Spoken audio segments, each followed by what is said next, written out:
السلام علیکم. صبح صبح کا ٹائم ہے, خوبصورت موسم ہے, تھوڑے تھوڑے بادل بھی نظر آ رہے ہیں, چڑیوں کی آوازیں آ رہی ہیں پیچھے. وہ ایک کوا دور جا رہا ہے اکیلے, شاید کوئی ناشتہ لینے جا رہا ہے. ساتھ والے گھر میں مالی لان کو صاف کر رہا ہے, مشین چلا رہا ہے, لان موونگ کر رہا ہے. آپ کو آواز آ رہی ہے. باقی میرے گھر والے ابھی سوئے ہوئے ہیں, ابھی اٹھے نہیں ہیں. ناشتہ ابھی میں نے کیا نہیں ہے. بس میں نے کہا کہ 2 باتیں کر لیں, کیونکہ سیمی اٹھ جاتی ہے تو پھر ذہن میں کوئی بات اگر آ رہی ہو تو جب تک وہ کر نہ لے چین نہیں آتا. آپ کے ساتھ بھی ایسا ہوتا ہے نا؟ تو یہ اچھی بات ہے, دوسروں کے ساتھ شیئر کر لینا. کوئی بات اگر کرنی ہے تو کر لینی چاہیے. میں نے ایک ویڈیو بنائی تھی نا آپ لوگوں کے لیے, جس میں میں نے کہا تھا کہ سب خواتین کو چاہیے کہ اپنی چیز اپنے ہاتھ میں رکھیں, اپنا پیسہ اپنے ہاتھ میں, اپنی جو بھی ماں باپ نے چیز دی ہے وہ اپنے ہاتھ میں. کیونکہ وہ ایک بچی نے پوچھا تھا کہ میری چیز ہے اور میرا میاں کہہ رہا ہے کہ یہ تو ہے نا میرے نام کر لو. باپ مجھے کوئی دے رہا ہے جائیداد, کوئی گھر دے رہا ہے, اور وہ میاں کہتا ہے کہ میرے نام پہ لے لو. تو اس بچی نے پوچھا تھا کہ میں کیا کروں. تو ہم نے انہیں یہی کہا تھا, سب نے مل کے مشورے دے رہے تھے ہم لوگ, کہ اپنے ہاتھ میں اپنی چیز رکھیں. وہ کہتا ہے تمہیں میرے پہ ٹرسٹ نہیں ہے تو آپ اسے کہو کہ آپ کو ٹرسٹ نہیں ہے. جو ٹرسٹ ہے نا, یہ بہت ہی باریک سی ایک چیز ہے. ہم ساری عمر ٹرسٹ کرتے ہیں, لیکن یہ ٹرسٹ کبھی کبھی ہمیں بہت بڑا دھچکا بھی دے جاتا ہے. ابھی میری ایک اور نظر سے کہانی گزری تو وہ اس میں یہ تھا کہ وہ جو اس کے حق مہر میں زیور تھا تو اس کو مل گیا تھا. تو اب ساس کی میاں کے ساتھ لڑائی ہوئی ہے, تو وہ خاتون کو کہہ رہی ہے ساس کہ مجھے نا اپنا یہ سارا زیور واپس کر دو. اب وہ بچی پوچھ رہی ہے کہ میں کیا کروں, یہ زیور پہ میرا حق ہے کہ نہیں, میں کس طرح اس کو کہوں, میں کیا کروں. بھئی اب تو یہ معاملہ جو ہے نا, یہ تو میاں کو چاہیے کہ سلجھا لے. لیکن آپ لوگ بھی مشورہ دے سکتے ہیں کہ یہ بچی کیا کرے. اب بدتمیزی سے بات کرے گی تو وہ بھی ٹھیک نہیں ہے. ویسے آرام سے بات کر لینی چاہیے طریقے سے کہ جی وہ تو میرا ہے, مجھے آپ نے دیا ہوا ہے حق مہر میں. تو باقی ہر ایک کی اپنے اعمال ہیں, اور اللہ تعالیٰ کے پاس جا کے جواب دہی تو ہے ہی ہے. میری ایک اور فرینڈ ہے, تو اس نے مجھے بتایا تھا کہ میں نے نا کیا کیا, اپنا سارا جو بھی جائیداد تھی نا میری, مجھے اپنے ابو کی طرف سے ملی تھی. تو میرا بھائی کہنے لگا کہ میں گھر بنا رہا ہوں, میرے پاس پیسے تھوڑے ہو گئے ہیں, تم اپنا حصہ بھی مجھے دے دو, اور دوسری ایک اور بہن تھی اس کا بھی حصہ مجھے دلوا دو, تو میں اپنا گھر بنا لوں, میں بعد میں دے دوں گا. یہ اتنی اچھی بچی ہے, اس نے دے دیا. کہتی ہاں ٹھیک ہے کوئی بات نہیں لے لو. اور بہن کا بھی لے لیا, اس نے 2 ہی بہنیں ہیں, بھائی ایک ہی تھا.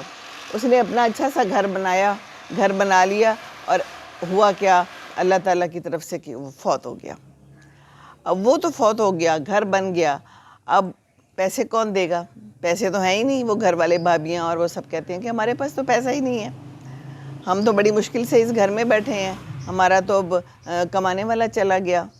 تو یہ ہوتا ہے پھر زندگی میں. اسی لیے کہتی ہوں اپنی چیز اپنے پاس رکھو. تو یہ والی ویڈیو جو میں نے بنائی تھی نا, جس میں نے بتایا تھا, تو میری فرینڈ کا فون آیا, کہتی ہے کہ تم نے مجھے پہلے بھی کہا تھا کہ تم نے ایسا کام کیوں کیا, اپنا حصہ سارا دے دیا بھائی کو. چلو میں اب ایک اور بات بتاتی ہوں, تم ناراض ہوگی. میں نے کہا اچھا چلو بتاؤ کیا بات ہے. ناراض تو میں ہوں گی اگر تم نے غلط کام کوئی کیا ہے. کہتی ہے کہ جب میں نے یہ گھر بنایا نا, وہ گھر میں رہتے ہیں, اپنے میاں نے بنایا, بڑا اچھا گھر بنایا ہے, تو کہتی پیسے کم پڑ گئے تھے, تو میں نے اپنا سارا زیور اس کو دے دیا, میاں کو, اور گھر میاں کے نام ہے. میں نے کہا واہ واہ واہ, کیا کام کیا ہے تم نے کہ گھر میاں کے نام ہے اور تم نے سارا زیور اس کو دے دیا. کہتی ہے کہ بس. تو میں نے کہا تم نے کسی سے مشورہ نہیں کیا؟ کہتی ہے نہیں. تو کہتی ہے مشورہ کرتی تو پھر وہ منع کرتے. بتائیں بھلا مشورہ کس لیے ہوتا ہے؟ اسی لیے تو ہوتا ہے, مشورے کے بغیر کچھ نہ کیا جائے. اسلام میں بھی ہے کہ مشورہ ضرور کریں. اور وہ جب بھائی کو بھی پیسے دے رہی تھی تو کہتی ماں نے منع کیا تھا کہ ایسے نہ کرو. انہوں نے ماں کی بات بھی نہیں مانی. اب اس کے پاس کچھ بھی نہیں ہے. ٹھیک ہے میاں کے گھر میں رہتی ہے, ٹھیک ہے سب, لیکن کام تو خراب ہو گیا نا. تو یہ ہمارے ہاں کتنا برا ہے, کتنا برا کانسیپٹ ہے. بیوی کو کچھ نہ دو, بہنوں کو کچھ نہ دو, بیٹیوں کو کچھ نہ دو. میرے ابو کی 5 بہنیں تھیں, ساری فوت ہو گئی ہیں, اور میرے ابو نے سب کو حصہ دلوایا. وہ ایک بھائی کہتے تھے کہ نہیں کوئی ضرورت نہیں، کیا ضرورت ہے، وہ کیا کر لیں گی؟ وہ کہتے ہیں میں نے کہا نہیں، یہ میں نے دلوانا ہے، اور ان کی زندگی میں سارے حصے ان کو دلوا دیے۔ تو یہ بہت بڑے ظرف کی بات ہے، بہت بڑے ظرف کی بات ہے، یہ بڑے ظرف کی بات ہے، بڑے نصیب کے ہیں یہ فیصلے۔ اگر اچھے فیصلے ایک ٹائم پہ کر لیے جائیں نا تو آخرت سنور جائے گی۔ ہمارے ہاں تو یہ بات بہت عام سی بات ہے، کسی کو حصہ نہیں دینا، بیٹیوں کو تو بالکل نہیں دینا۔ ان کی شادیاں نہیں اس لیے کرتے کہ آگے جو ہے نا وہ زمین یا جائیداد کسی اور کے پاس چلی جائے گی، قرآن سے شادی کر دیتے ہیں۔ قرآن سے بھلا شادی ہوتی ہے؟ مذاق بنا لیا ہے زندگی کو، شادی کو، جائیداد کو، حالانکہ قرآن میں صاف لکھا ہے، ہر ایک کا حصہ لکھا ہے، تفصیل سے لکھا ہے۔ اگر ہم اللہ تعالیٰ کی بات نہیں مانیں گے تو پھر ہم کس کی بات مانیں گے؟ پھر تو ہم انسان نہیں ہیں، پھر تو ہم یہ سوچتے ہیں کہ بس ہم نے اوپر بھی نہیں جانا۔ چڑیا بول رہی ہے، میری تائید کر رہی ہے، کہہ رہی ہے تم بالکل ٹھیک کہہ رہی ہو، یہ تو قرآن میں لکھا ہے، یہ تو انہیں بھی پتہ ہے۔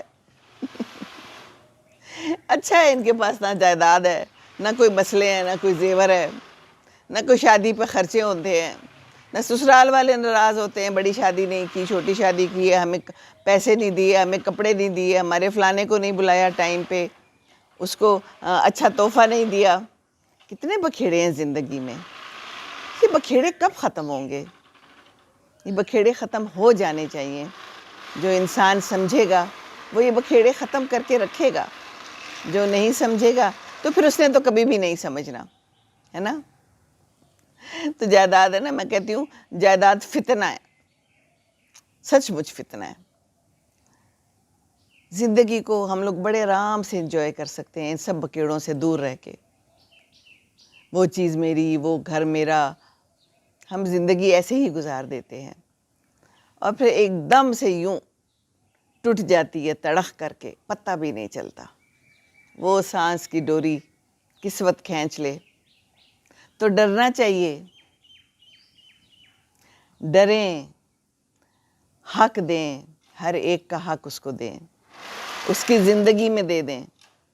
ہم مائیں تو بیچاریاں جو ہے نا وہ بعد میں مرنے کے بعد ہی کہیں میاں کا حق ملتا ہے، وہ بھی لکھا ہوا ملتا ہے، اور وہ بھی آگے سے بچے لے جاتے ہیں، دے دیتی ہے بچوں کو۔ عورت تو اتنی معصوم اور سادہ ہوتی ہے کہ وہ اپنے لیے کچھ بھی نہیں رکھتی، رکھنا چاہتی ہی نہیں ہے۔ پیار محبت البتہ ضرور چاہیے ہوتا ہے، عزت ضرور چاہیے ہوتی ہے۔ عزت کے ساتھ پیار محبت اور اس کی جائیداد اور اس کی ساری چیزیں اس کو دیں تو کیا ہی بات ہے۔ تو بس یہی بات آج کی، خوش رہیں، دوسروں کو خوش رکھیں، دوسروں کے حصے دے کے ان کو خوش رکھیں، آپ بھی خوش رہیں گے، آپ کے دل کو بھی سکون رہے گا۔ اگر یہ سکون حاصل کرنا ہے تو آج سے فیصلہ کر لیں کہ ہم نے کبھی کسی کا حصہ نہیں ماننا، کسی کا بھی دنیا میں، ہے نا؟